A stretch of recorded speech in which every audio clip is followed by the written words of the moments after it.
Some people say, reformers here say, put that man in jail. What does he think he is doing? I'm responding to the will of the people. The Nero is back. Oh my goodness. I am back with a video that I am genuinely excited for. This in front of me is an exclusive look at the very first phone from the company Razer. I don't even know how it ended up here, but I've heard a little bit about this and I knew as soon as I could get my hands on it, I wanted to, because this is a phone that features something that no other phone has right now. Also, it's the first foray into phones from a company famous for gaming equipment. And more specifically, at least my exposure has been to their gaming laptops, which I have loved. In here is the Razer Phone, 64 gigabytes of internal storage. The battery is 4,000 milliamp hours. Now, you know I'm a battery junkie. 4,000 milliamp hours from now on. I set the standard. USB Type-C charging cable, USB-C audio adapter. It's got a quick charger in the box. You don't need to buy it extra. Wink, wink, nudge, nudge.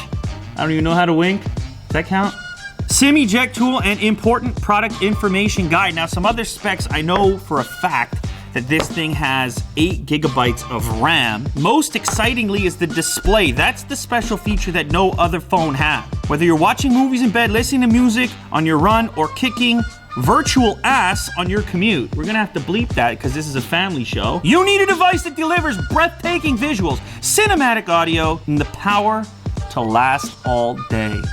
Ooh-wee! It has this aggressive, angular design to it. That is cold. That is cold aluminum. Razer logo on the back here. Dual 12 megapixel cameras at the top. I love a wide angle lens on a regular camera. I love it on a phone as well. Okay, so before I turn this on, I want to prep you with some exact specifications. This device is the first on the planet with a 120 Hz ultra motion display. It's also the world's first phone featuring Qualcomm Quick Charge 4.0 Plus, 8 gigabytes of DDR4 RAM, 64 gigabytes UFS of internal storage, and up to 2 terabytes max through micro SD. And all of that is powered up by a 4,000 milliamp hour battery. Okay, I'm gonna put this down for a moment and look at the other items in the box. Ooh, looks like we have some paperwork here, as well as what might be the world's coolest SIM eject tool ever. See that, Jack? The Razer branded SIM eject tool. A little quick start guide, and then also,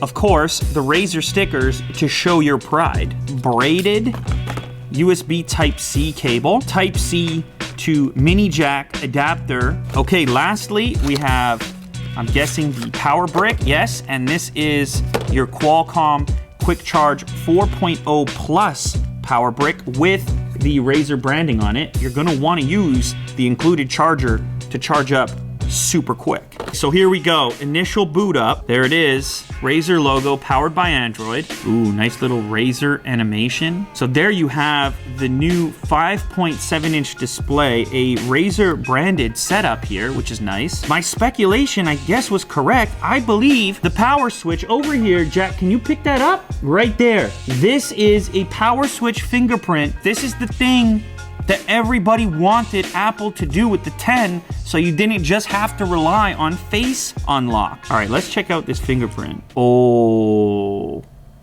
Are you guys hearing that sound effect right now?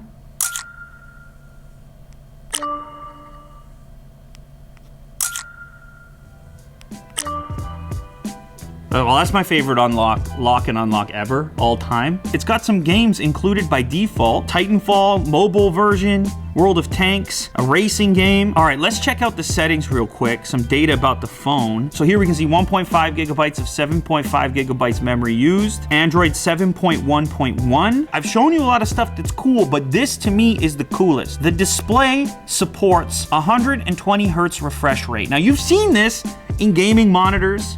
You may have seen it in some tablets, but never in a phone. Now, interestingly, by default, the refresh rate is set to 90 Hertz on the device, but it can go up to 120, so let's go ahead and do it. And what you went, oh my. It's like instant. Now, your eyes aren't gonna pick it up the way mine are because you're watching this, through a video, 24 frames per second, but when you're scrolling a list, no lag at all. Now, of course, you're relying on the processing power of the device as well. But what this means is that the display is just, it has this more responsive attitude, much like if you've ever seen the difference between 120 hertz and 60 hertz monitor. Then that's what this is like, and you feel it when you interact with it. Oh, and for those of you wondering about resolution, out of the box, 1440p, it's at its max. You can toggle that back to FHD 1080p. You know, I just noticed as well, a very stock experience being provided here by Razer. No heavy skin or anything like that. Camera. Jack is curious about the camera. As am I. So let's launch this open right now. Now the implementation on the rear camera, it kind of leaves you guessing a little bit, but that's part of the software, it's the app. At some point during the zoom, you're switching over from the wide angle to the zoom lens to the telephoto lens. As I do so, I'll show you here. You're not really sure where you have switched to a digital zoom. I mean, you can kind of guess. I guess it's about halfway across. This is fully wide. And then as I begin to zoom in, and you can tell that you're optical up into a point, at which point digital zoom takes over. So I kind of wish there was a dedicated button there to just pop into the other lens quickly. You're pinching and zooming like you would otherwise, even on a single lens system. All right, let's try the front one now. Front selfie time. The beard hairs are on full display.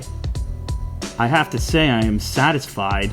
All right, so we talked about the display and this incredible refresh rate, but of course, a display has to be good at displaying things first and foremost. So let's boot up some YouTube here and see what the video quality looks like. And also at the same time, test out these stereo speakers, which I've been told each unit has its own amp for extra volume.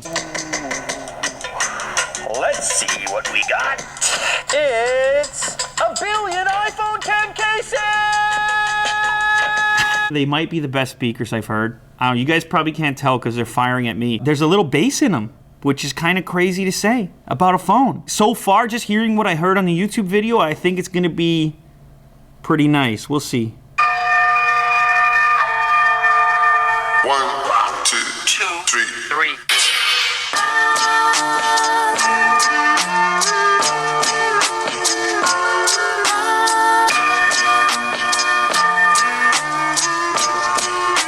Well, it's the best speaker I've ever heard on a smartphone. That's it. You can tell there's been focus on the low end here because the phone, it kind of vibrates a little bit from the thickness. Everybody else needs to reevaluate. Not only are these speakers loud, but they're just thicker. There's an attention on the lower end, and they didn't over push them either to the point where it's like grinding and chewed up at the high end of the volume. What can I say, guys? I can't hide it. Like, I'm really into this phone. I just like the matte black, the masculine design. The idea of a fingerprint sensor in the power switch, that turns me on. The idea of loud speakers on a smartphone, that turns me on. The idea of the ultra fast refresh rate, that turns me on. I mean, there's just so much cool about this phone that I don't see in other phones. I think the real deal breaker is still gonna be the camera, and I'm gonna use it more extensively. Preliminary results look pretty good so far. But to be quite honest, I rarely will swap out my SIM card when a new phone arrives. This one is instant, it's instantaneous. My SIM card is gonna come out of my Pixel right now, and it's gonna go into this phone. For a company to put out their very first device and hit something like this with no history in the phone game, well done, bravo. That's all I gotta say about it.